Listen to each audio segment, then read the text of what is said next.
जिला मुख्यालयों पर 10 घंटे से लेकर के 12 घंटे की विद्युत आपूर्ति हो रही है, जिससे जनमानस में त्राही त्राही मची है। मानवर किसान जब अपना निजी पंपिंग सेट चला करके अपने खेत को रवाना होता है और खेत में नहीं पहुंचता, उससे पहले ही बिजली गुल हो जाती है कि विद्युत व्यवस्था को लेकर के जनमानस में नाखुशी है, त्राही त्राही है, नाराजगी है। लेकिन विद्युत विभाग की विजिलेंस टीम की बल्ले बल्ले है। विजिलेंस टीम ने एक बस्ती से 27 लोगों के खिलाफ एफआईआर करने का काम किया था और बाद में कुछ लोगों को बुला करके वसूली करके मामले को खत्म करने का काम किया। नौनिहाल बच्चे जो छोटे छोटे अपने वजन से ज्यादा किताबों और कॉपियों का बोझ उठा करके घर पहुंचते हैं, सोचते हैं कि पंखे की, एसी की, कूलर की हवा मिलेगी, पहुंचते ही पता चलता है कि बिजली गुल। डॉक्टर आर के जी, नियम 56 के अंतर्गत विद्युत कटौती और जर्जर विद्युत व्यवस्था जैसे अविलंबनीय लोक महत्व के विषय पर आपने बोलने का अवसर दिया, इसके लिए मैं आपका आभारी हूं। आपके दीर्घायु स्वस्थ होने की कामना करता हूं। महोदय, अघोषित विद्युत कटौती की वजह से पूरे प्रदेश में हाहाकार मचा है।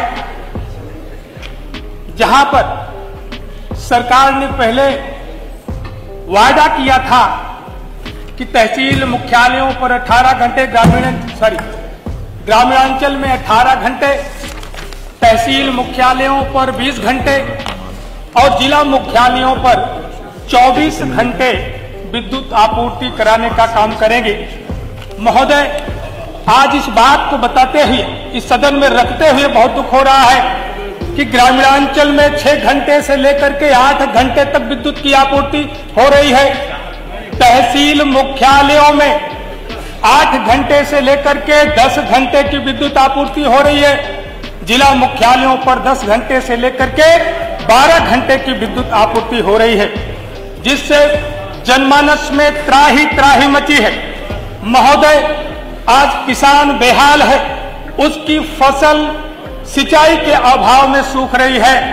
मानवर किसान जब अपना निजी पंपिंग सेट चला करके अपने खेत को रवाना होता है और खेत में नहीं पहुंचता, उससे पहले ही बिजली गुल हो जाती है। मानवर, आज आलम तो यह है कि वैवाहिक कार्यक्रमों में वर और वधू का जोड़ा वरमाला डालने को तैयार और पता चलता है कि बिजली गुल। महोदय, बाराती भी जाकर के भोजन का निवाला लेकर के करने को तैयार, और पता चलता है कि बिजली गुल। आज देश के कर्णधार नौनिहाल बच्चे जो छोटे छोटे अपने वजन से ज्यादा किताबों और कॉपियों का बोझ उठा करके घर पहुंचते हैं, सोचते हैं कि पंखे की, एसी की, कूलर की हवा मिलेगी, पहुंचते ही पता चलता है कि बिजली गुल। व्यापारी परेशान है। मानवत, आज के जो हालात हैं, किसानों की फसल बर्बाद हो जा रही है। माननीय मुख्यमंत्री जी ने स्वयं इस बदहाल व्यवस्था को देखा। महाकुंभ की समीक्षा जब आप कर रहे थे प्रयागराज में, और आपने जब यह सुनिश्चित कराना चाहा कि महाकुंभ में 24 घंटे निर्बाध विद्युत आपूर्ति होनी चाहिए, और तब तक पता चला शहर वालों को कि बिजली गुल। महोदय, इसलिए आज के जो हालात हैं, एक बदलाव जरूर आया है कि विद्युत व्यवस्था को लेकर के जनमानस में नाखुशी है, त्राही त्राही है, नाराजगी है। लेकिन विद्युत विभाग की विजिलेंस टीम की बल्ले बल्ले है। वो सुपरमैन की तरह से जब कभी रात के अंधेरे में भी किसी उपभोक्ता के घर में छापा डाल देते हैं।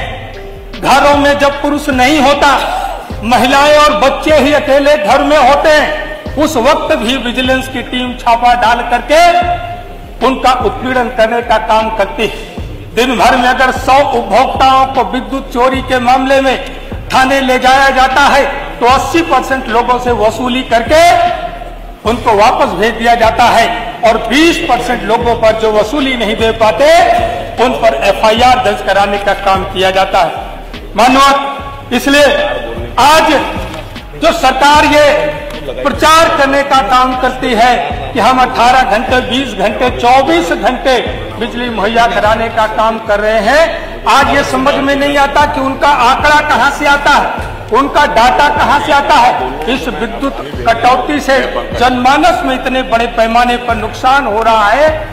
जो मेडिकल अभी चिकित्सा की बात हो रही है, माननीय मुख्यमंत्री जी को भी मैं अवगत कराना चाहता हूं, क्या घोषित विद्युत कटौती की वजह से बड़े बड़े अस्पतालों में बहुत सारे अनावश्यक उपकरण लगाने पड़ते हैं। अगर कहीं सीटी स्कैन की सुविधा या MRI की सुविधा है तो यूपीएस, जनरेटर, सर्वो जैसे महंगे उपकरण लगाने की वजह से आम नागरिकों को चिकित्सा सुविधा भी महंगी हो जाती है।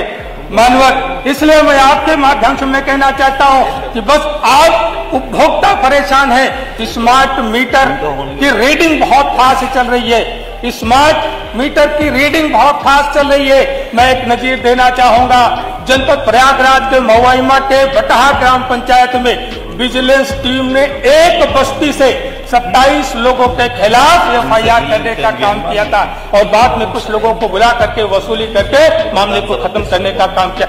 जिस उपभोक्ता के पास केवल एक कमरे का घर है, उस उपभोक्ता को 3 साल का बिल 3,50,000 रुपए देने का कार्य किया था।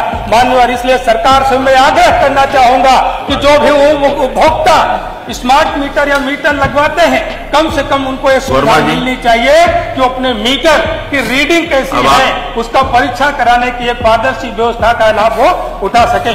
माननीय, आज जो सरकार के पास आंकड़ा आता है, अगर वो आंकड़ा ऑनलाइन आएगा, माननीय अधिष्ठाता महोदय, केवल 1 मिनट में अपनी बात को मैं खत्म करूंगा, केवल 1 मिनट में। आज जो सरकार के पास जो आंकड़ा आता है उसके लिए जितने भी इक्विपमेंट्स लगे हैं, जिसके जरिए सरकारी तंत्र अनुश्रवण करने का काम करता है, डाटा इकट्ठा करने का काम करता है, जो मॉडेम के रूप में या डिवाइस के रूप में उपकरण लगे हैं, शहरों के 80% उपकरण खराब है और ग्रामीणों में 100% वो उपकरण खराब है। तो ये समझ में नहीं आता कि विद्युत आपूर्ति का आंकड़ा सरकार के पास कहां से आता है।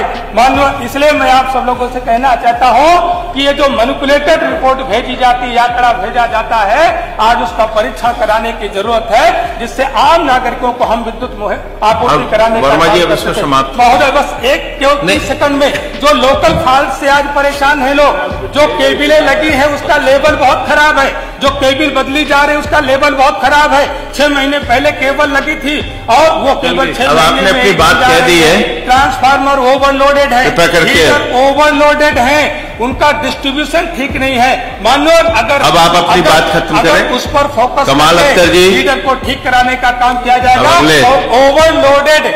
सब्सक्राइब करें आपका अपना चैनल न्यूज टाइम नेशन और हर खबर सबसे पहले पाने के लिए बेल आइकॉन जरूर दबाएं। और हाँ, खबरें पसंद आ जाएं तो लाइक और शेयर करना ना भूलें।